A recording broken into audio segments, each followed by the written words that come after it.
And we're rolling in 3, 2, 1.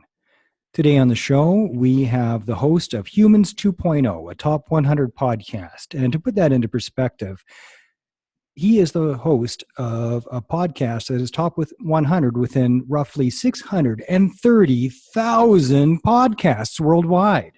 That is not a small number. And he has got to this achievement in like a year. Unbelievable. Welcome to the Meincke Show podcast, Mark Metry. How are you, man? Dude, Mark, the fact that I'm talking to you has made my day phenomenal. Thank you so much for having me. And he's humble.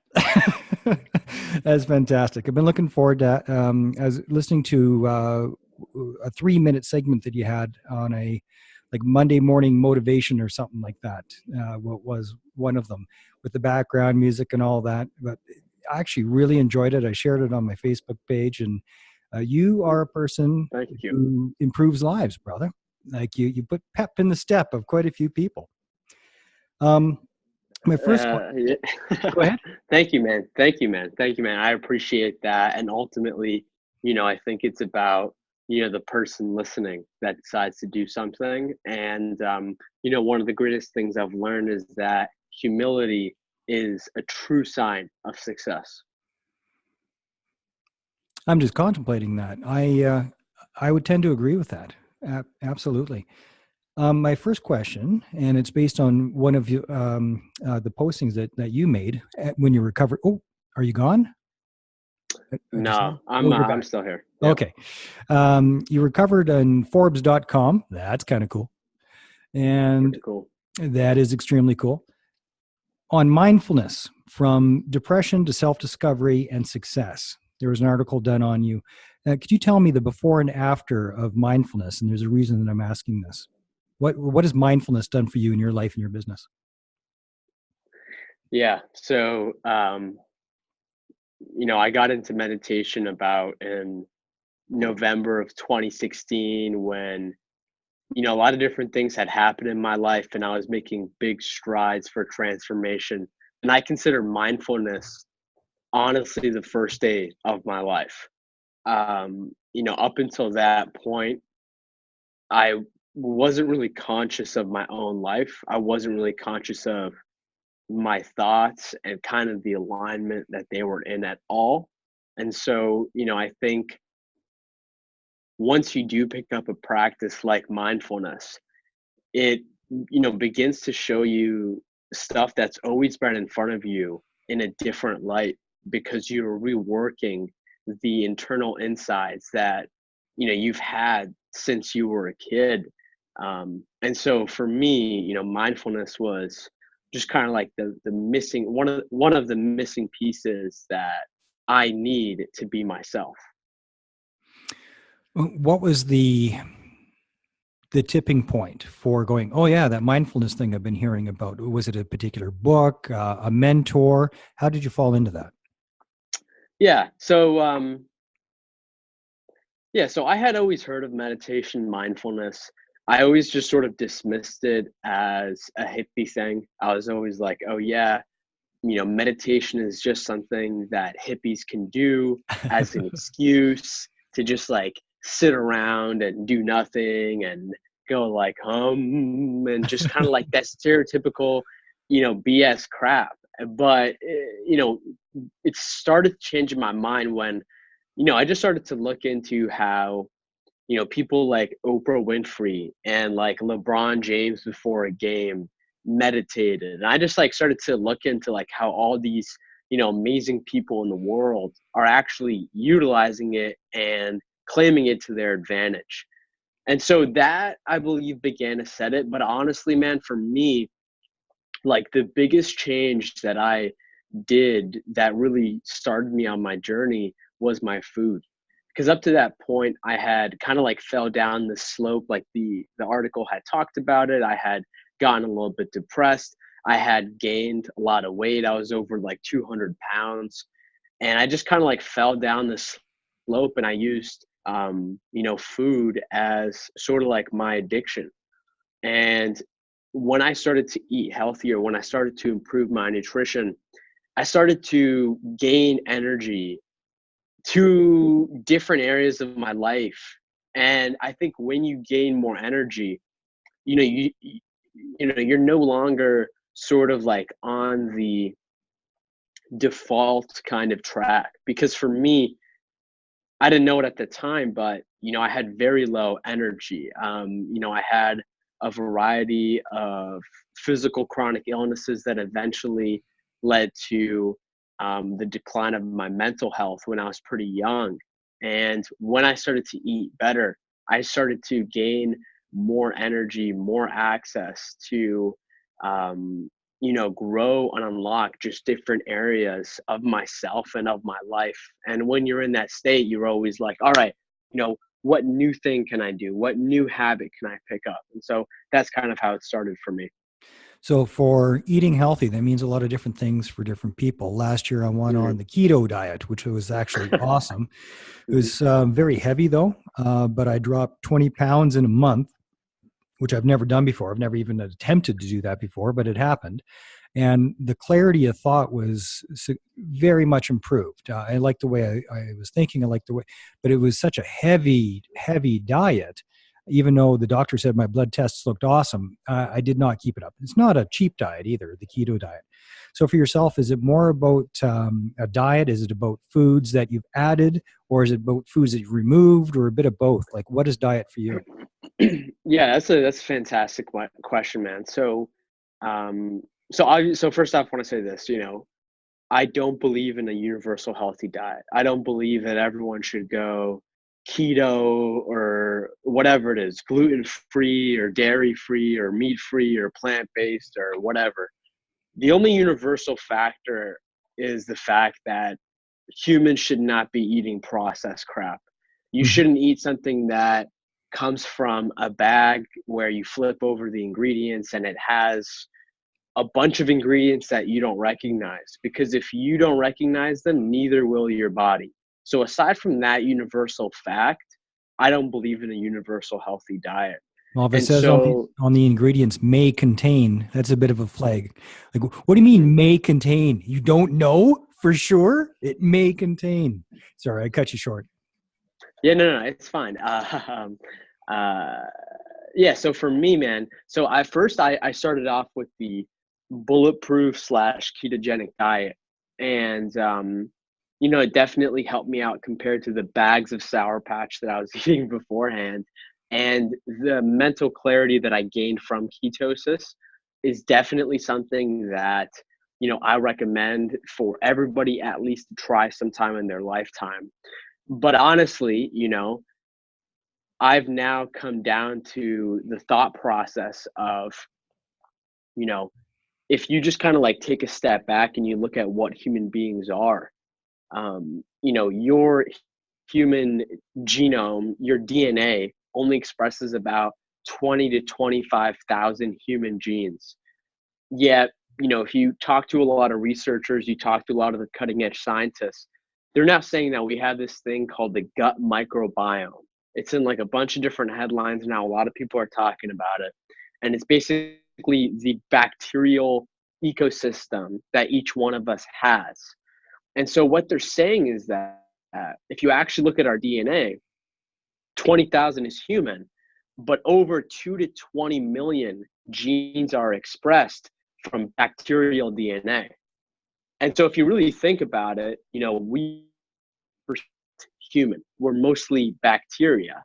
And if you look at how each person's microbiome is different, they've actually found that there's just around a 5% similarity to our microbiome.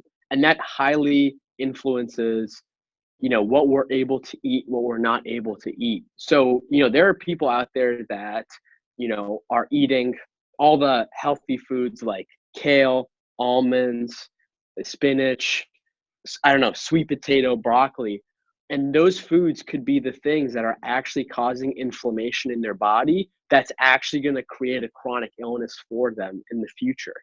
And so the way that I kind of found this all out, Mark, was I interviewed like this super rich, billionaire character named Naveen Jain. This guy has like a space company. He's done amazing things. And, you know, one of the companies that he's actually started is called Viome. And how he started it was, you know, have you ever heard of Los Alamos Labs? I have not.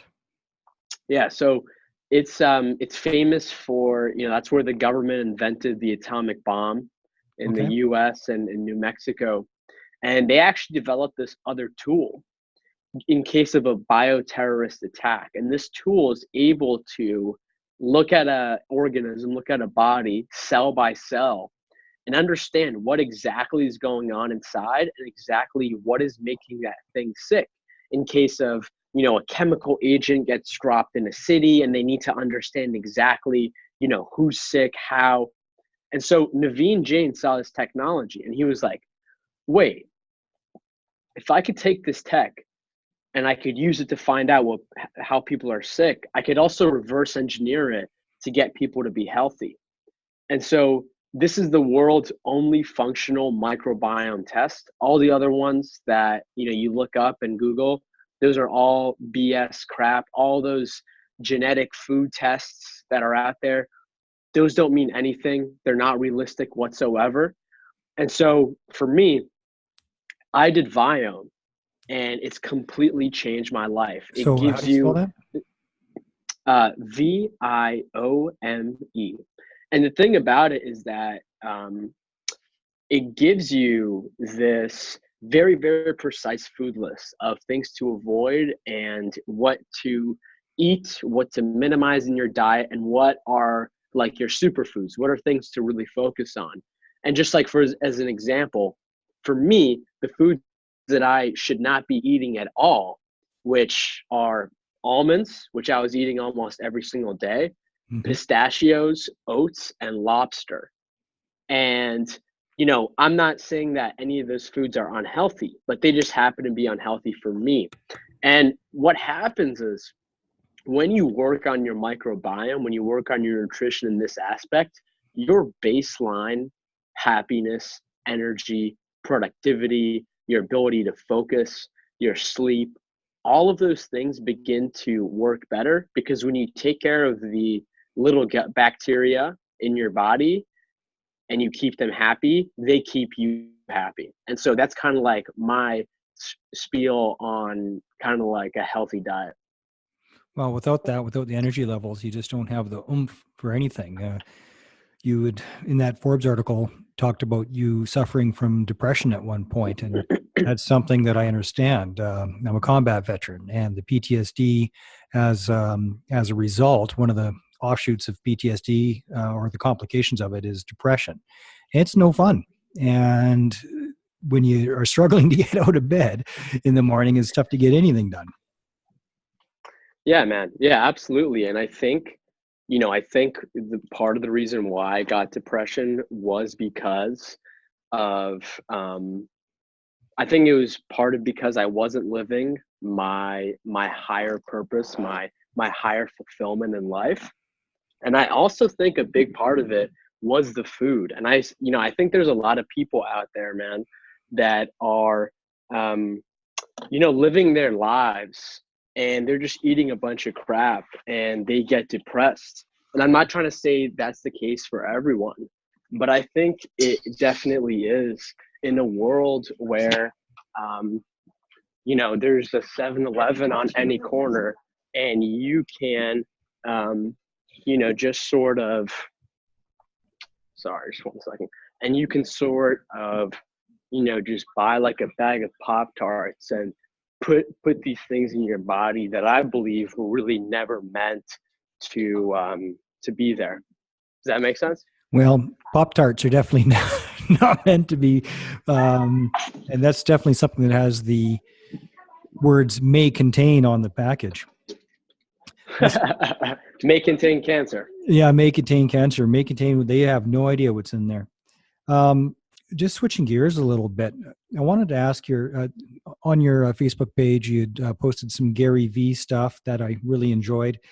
Um, there's a conversation right now about vulgarity with inspirational speakers. I know Gary V likes dropping the F bombs. You hear it on, not that he's an inspirational speaker, but Joe Rogan, he lets him fly. Oh, Tony I love Robbins, Joe even. Rogan. Robert Kiyosaki has been famous for it at some of his private functions. What's your opinion of cursing within the realm of inspirational, motivational, personal development, like within that circle? Yeah, yeah. I mean, I think that, obviously anybody should say whatever they want, but I think, it can be used, in a good way to convey power as long as it's not, overabused. Because I think you can then, dilute the language. Mm-hmm. Use too much of it, and so you believe it can add to the message, but as long as it's done in moderation. Is that what I'm hearing? Yeah, and like, you got to learn how to use it. You don't want to be, dropping F bombs every other sentence, but, I feel like if you, work at it right and, you're at a speaking gig and, you feel the energy in the audience and you sort of drop it, like, I think it's pretty good. I've definitely, done it myself to kind of seal the point. Yeah, and get people out of their stupor as well. It can wake people up when they're not expecting it. One Now, with your podcast, part of the formula of getting to the top 100, not to reveal any proprietary secrets or anything like that, but I wanted to ask you about politics in your podcast. It seems that you have avoided that and you stay more with mindfulness and inspiration, stories of overcoming struggle, which is largely what I'm trying to do with my show as well. But I also saw a couple of posts pro Second Amendment. I'm a gun guy, just so you know, we're on the same page. But being mindful about politics and the pros and the cons, how careful are you to add or not add anything political with your broadcasts? Yeah, I mean, honestly, like, I don't even think about it in that lens. I say a bunch of things that are politically incorrect all of the time on my social media. And, for example, on my podcast, episode 107, I talked to this guy named Adam Kokesh. He's actually running as a presidential candidate in 2020. And so, for that, I could see how that's political, but here's the thing. I honestly don't believe that politics is going to forward. I don't for Sorry, you're in a bad some guy. Wi-Fi. You're in a bad Wi-Fi area, Mark. I'm getting the message. Mark Metry's network bandwidth is low. Hold on 1 second. You're breaking up on me a little bit, brother.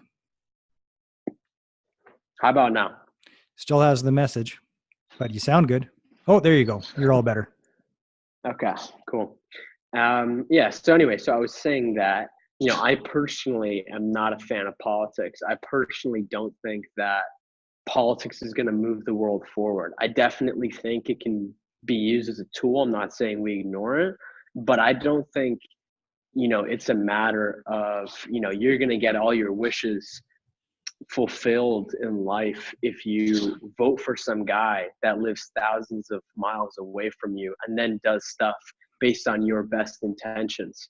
I just think that's a completely obsolete model. And I think overall, the whole land of politics and government is going to be a very, very ripe battle for disruption. And I think we're going to see some massive, massive changes here in the next couple of decades, especially as decentralized technologies start to become more used and start to go in the hands of the everyday people. I'm all about individuality. I'm not so much about government and politics. So you foresee, and I wouldn't disagree, foresee a structural change to politics, like maybe even just getting rid of the politicians and do everything with a survey monkey poll? I mean, definitely not survey monkey, but Just as an example. Yeah. So, for me, what I think is, if I think that the government, the political system that we have, I think if it doesn't change in the next decade, it's going to be disrupted by some other new kind of exponential technology that emerges. Well, there's always the power of referendum for big changes, but it's so laborious and drawn out that it's just not a very effective tool. But with technology, you can just do it. You can have an online referendum and it's just done if you have the right. I mean, if you can do online banking, why not online government? Yeah, we we don't really have an answer to it, but I think, I think it's up to each one of us to, come forward with a solution on, how we're going to change the world, because that's how I believe, the biggest change happens. Like, I am, really, really unbelievably passionate about impacting a ton of people. Hey, you mind just give me 1 second here? Yeah, go ahead. But I think, personally, I'm in the business of trying to impact a lot of people. And, maybe it's just my mindset. I don't think everyone has to agree with me. But the way to do that for me, is not to become a politician. Just not a fan. Switching back to the gear that we were in the beginning of the show, um, something really struck me. Something that you said on another show, one of your interviews, about the importance of a morning routine. I've often heard it said that the morning is the rudder of the day and Monday is the rudder of the week. So it started off right. And the idea of getting up on the right side of the bed to carry you through the day. How is that? What are you doing in your morning routine and how has that changed your life? Yeah, for sure. I think the entire game is about intention. I think the entire game is about building momentum in your day. I think the entire game is about, really immersing yourself in this special kind of behavior that will give you sort of the ability to go tunnel vision. Because I know for me, Mark, I am, not somebody who likes to do things gradually. I'm kind of a, 0 or 100 kind of guy. And it's like when you wake up and, you tackle certain activities, like for me, it's future self journaling, meditation, breath work, exercising, just kind of spending that time to, deal with myself. It helps me build. And I think when you do that, when you kind of build momentum in that way through, different activities, everyone's got their own activities. You can really set the day up for success. And to your point, if you can set Monday up for success, there's going to be a much higher likelihood of, setting up Tuesday, Wednesday, Thursday, crushing that week, and then doing the same thing the week after, and then doing the same thing the month after. So that's what I learned for me is really important, but I know everyone's different. And I've lost you again. We're having some bad luck with the internet bandwidth. But that's about our show anyway, Mark. So I will do a Can you wrap hear up. me? I can now. You sounded like Darth Vader for a second, transmitting from another galaxy. But Mark, Sorry thank you about so that. much for sharing your time and your wisdom on the show today. This will be available on YouTube, Anchor.fm, just about everywhere podcasts can be heard. I'm on 12 different platforms, and that will be sent out right away. Mark, I'll talk to you just as soon as we finish the broadcast here, but thank you so much again for being on the show today. Yeah, man. My pleasure. You're a great host. All right. Thanks, brother.